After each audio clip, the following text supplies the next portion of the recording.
In Sicily, Lorenzo drove with his son to an isolated winery where they arrived after some men had already been killed. He grabbed a pistol and instructed his son to stay in the car.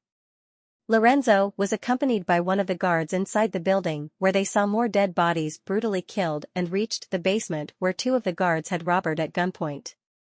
Lorenzo asks Robert about his purpose, to which he responded that he came to take back something that doesn't belong to him. Impressed that Robert was able to track him down, Lorenzo warns him that he will not be leaving the winery alive. Robert counters by challenging Lorenzo's safety within the next 9 seconds. Swiftly, Robert dispatches all the guards using one of their weapons. Lorenzo, on the ground, tries to crawl to escape. Robert grabs a shotgun and kills him, then takes a key from Lorenzo's belt.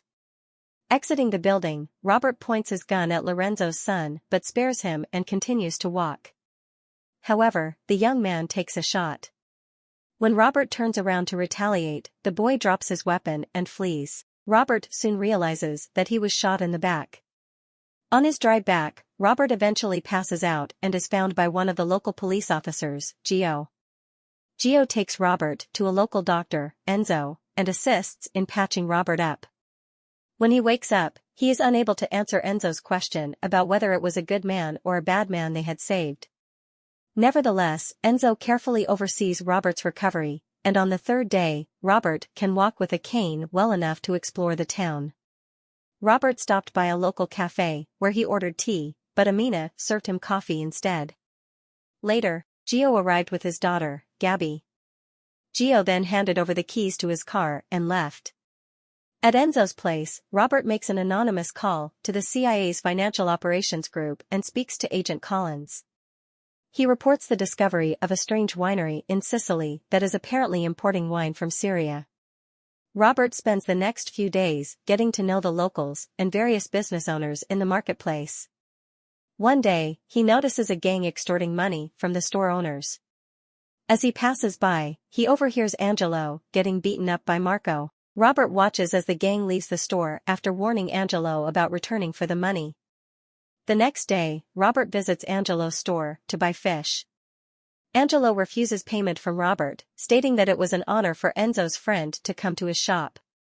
Meanwhile, a team of CIA agents, including Collins, discovers not just illegal narcotics, but also millions in cash at the winery in Sicily.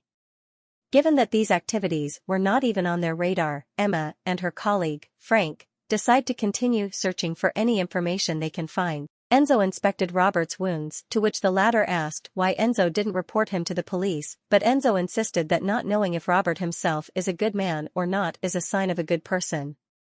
Vincent, who had just finished praying, met his brother Marco outside the church. He instructed Marco to get ready for bigger plans in Altamonte. Robert packed his things and was ready to leave. Carrying his bags as he went outside, he noticed that the people were in commotion. They were surprised to see that Angelo's shop was on fire and Robert saw the gang watching from a distance. Later, he helped Angelo clean up the mess while Gio looked into the CCTV footage and officially called for the identification of the owner of the van. While having a regular tea day at Amina's cafe, he notices Emma taking a picture of him. Emma tried to interrogate him about the winery, but Robert gave vague answers. She instructed him to stay close and left while saying his name. As Gio went to fetch Gabby, he received a strange call that Gabby had left school earlier. Gio promptly asked the teacher and learned that an officer had picked Gabby up a while back. Gio rushed home to find his wife and daughter held captive by Marco and his men. As Joe's family watched, Marco sought revenge for Joe's inquiry into their van and delivered a threat before leaving. Robert noticed Joe's bandages as he left Enzo's office. Robert then asked Enzo, and Enzo explained that such incidents were common not only in their town but also in other places due to criminal organizations like the Camorra. Robert jogged his way to the church where he met Collins. Robert asked if she believed in miracles, to which she replied that she didn't. She told him that he was not a person of interest in the incident that happened in Sicily. She confirmed that the Sicilian farmer, Lorenzo, had been on Interpol's most wanted list for a decade. Collins asked Robert why he chose her to receive the anonymous tip, But he sidetracks the conversation by saying that what she should instead be focusing on is why Sicily was being targeted for these smuggling activities. Promising to find the answer, Collins expresses her hope to learn the reason for choosing her in their next meeting. That evening, Marco interrupted Joe's family dinner and instructed him to go to Somalia to get a few boats. He then spotted Robert seated at a table across and went to warn him not to interrupt. Robert asked Marco to take his friends and go someplace else to conduct their business, but Marco chuckled. Robert warned Marco while applying pressure to the nerves in his hands, and Marco complied with his request. Before leaving, Robert instructed Marco to leave his firearm behind. Marco left while Robert continued his dinner. Marco, infuriated, started ranting about killing Robert. As he reached for his friend's gun, the van crashed into his friend. Robert appeared and fought off Marco. He quickly subdued him and left. Their bodies were discovered the next morning by the police. In Rome, Collins received a call from Frank about the latest station bombing, wherein the money used in the attack was the same money from the narcotics. She told Frank that she would take charge of gathering more information about the inner groups. Collins met with the chief of police of Naples to ask for his permission to interview several men, to which the latter granted except for one. Amidst this, Emma insisted on interviewing the man. Chief Barella then visited Vincent and informed him about the arrival of the CIA. He suggested that Vincent stop all his activities as he believed Collins would soon find out about his business. However, Vincent refused to back down. Instead, Vincent instructed him to find Marco's killer. Chief Barella got pissed off at Vincent's stubbornness and reminded him that he is nothing compared to him, which angered the latter. He then cut off his hand, left him a threat, and had his men escort him to his car. Collins was informed about the attack on Chief Barella, and then Robert called to tell her that it's the Camorra involved, not terrorists. As Emma approached the men waiting to escort her, an explosion left everyone wounded. Collins was taken immediately to the hospital, where Frank assured her that he would take care of the rest of the work. Vincent took Gio and his family hostage and announced to the town of Altamonte to bring him the person responsible for his brother's death. He shot at Joe's ear and threatened to kill his family if he wouldn't reveal the killer. Vincent was interrupted by Robert's shouts, instructing him to show himself. Robert slowly showed himself and told Vincent to spare the others and just take his revenge. But Vincent chose to kill him in front of the people to warn them about the Camorra.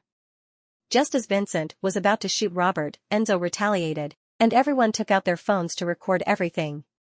Vincent was warned that the police were coming, prompting him to leave the scene. Vincent planned to kill Robert the next day, but Robert sneaked into Vincent's place and killed his guards one by one. A drop of blood awakened Vincent and he discovered Simone's dead body. Armed with a gun, Vincent quietly navigated and found his men dead. Frightened, Vincent randomly shot everywhere until Robert knocked him down. Vincent woke up tied down as Robert warned him that he had 6 minutes before the drug stopped his heart, then removed his ties. Vincent tried to run away from Robert, but the latter continued to follow him until his last breath. At the hospital, Collins watched the news about the success of the operation against the Camorra. She was interrupted by Robert, whom she thanked for calling her that day, where she was able to avoid severe injury from the explosion. Carrying a bag full of cash, Collins thought he had stolen it in Sicily, but Robert told him about Dyer, who lost his pension due to a cyber attack. Collins soon realized that Robert had followed the trail of the attack to the winery in Sicily, where Robert killed Lorenzo and his men, grabbed the keys to the vault, and took exactly as much cash as was owed to Dyer. Collins asked if Dyer was his friend, but Robert answered no and left the cash. Collins went to Boston to hand the money to Dyer and his wife, who were relieved to know that they were not going to lose their house. The couple thanked Emma, but she credited the stranger who did it. Back at her office, Emma received a package containing her mother's diary and a note from Robert. It was then revealed that Emma was the daughter of Brian and Susan Plummer, who were Robert's CIA friends. On the other hand, in Altamonte, Robert joins the locals as they celebrate their football team's victory.